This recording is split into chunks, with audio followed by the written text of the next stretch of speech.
one of the ways that a lot of people around the world kind of became familiar with you as a commentator was via AEW's women's tournament, Yeah. which ended up concluding on an episode of Dynamite. So you got to even commentate on national TV at that point. What was that experience like, especially being around commentary legends? There's Tony Schiavone there. There's you got to work with Taz, Jim Ross, all of those guys. How was that? Oh my gosh. So sometimes I feel like, oh, should I still be talking about this like 2 years later, like, or 2.5 years later, or whatever? Like, it was a while ago. But like, yes, because it truly was, like, to this day, it's still the best experience of my announcing career. It changed everything for me. Yeah, talk about it. It Are you truly kidding did. me? Like, it changed everything. It was like an absolute, like, a life changer and a career changer for me. Obviously it happened during COVID. So this was during those Jacksonville tapings where I'm pretty sure there wasn't any fans at all. It was just the wrestlers around the ring, or maybe it was right towards the end where they were going to start letting in like a select group of people. So in general, these were closed tapings. And I essentially, during the pandemic, I didn't take any wrestling bookings. I kind of thought that I was just on a long break. There were much more important things going on, and I didn't know, like, am I ever going to wrestle again or what? Like, we all were kind of in that place, and there were some like bookings happening and I wasn't taking them, so I didn't know what was going to go on.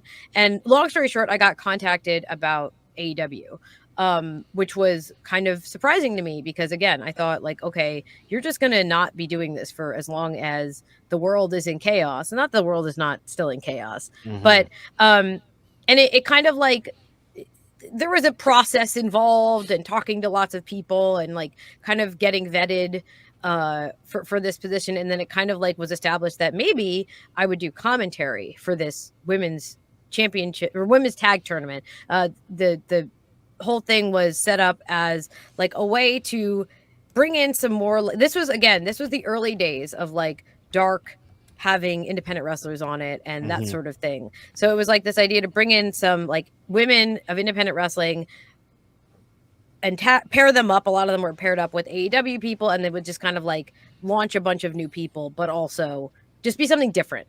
And I don't know, like, if there was always the plan to bring someone in to do commentary, or if that like became the plan. I don't know. Anyway, they asked me to do it and I was really lucky. So that was a very long explanation to get to the fact that it was like it was incredible the whole time. I was there for I was brought in to do the first. It was at the time it was like 2 days of tapings. I want to say they used to do like 2 weeks on, 2 weeks, or a week on, a week off, I think. So I came and we did, the first couple rounds of stuff, and it was, it was great. It was so cool to be calling matches for people like Nicole Savoy, like Big Swole, like Rachel Ellering was there, like people that I had known and been friends with for years, and now seeing them on this like huge stage and getting to be even like a little part of that was the coolest thing. Like, to see these people who had been, grinding for so long get these huge opportunities and get out. That was so cool. But anyway, so I did the tournament. I ended up doing it with Tony Schiavone. There was like a kind of a shifting of voices at that period of time. I did it with Tony Schiavone, and I actually had never met Tony Schiavone until that day, and I didn't know that I was doing the tournament with him, and he didn't know it either until like very shortly before. So we had like no rapport going into it. And that's how much of a fucking rock star professional Tony Schiavone is. Like, we didn't sit because like people always say like, oh, you have great chemistry with Tony, like, oh, it's so great. Like, I had never met this man beforehand. That's how professional he is. And like, that's how good he is at his job. And I had done, announcing for Ring of Honor, but the level of production was a lot different at the time. Because that was 5 years ago. So this is like my biggest gig ever. And I know what I'm doing maybe, but I've never done it for AEW. I've never worked like on quote unquote TV. Yes, it was dark, but it's the same setup, it's the same production.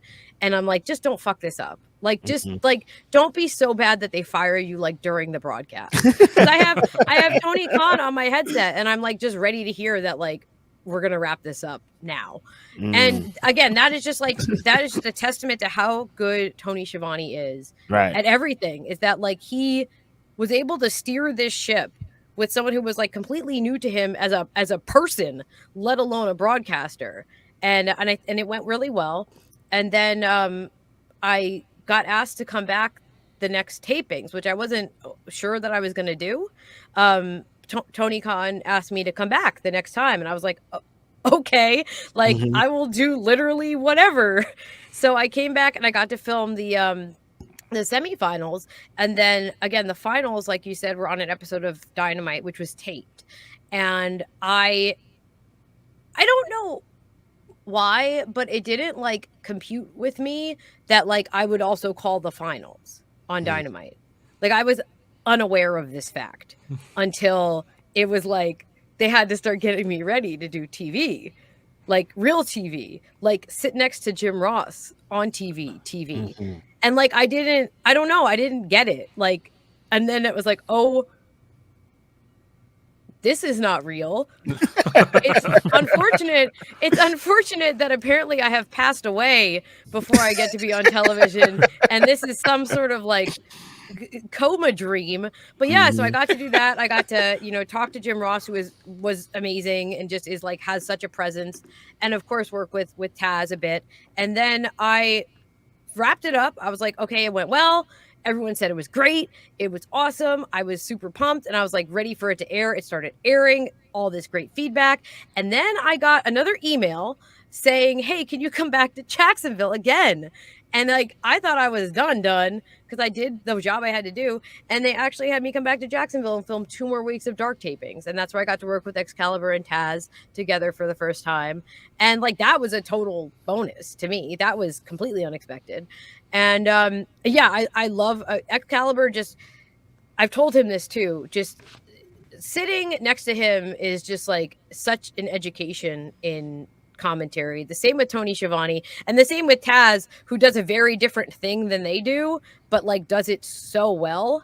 And just like all of them were so helpful and giving me like little tips here and there. And I don't know, like I have nothing negative to say. The only negative thing is that like I want to do it again. I want to do more. Like I had such a great experience. Obviously things are a little different now that they're not you know, down in Jacksonville. They're touring again.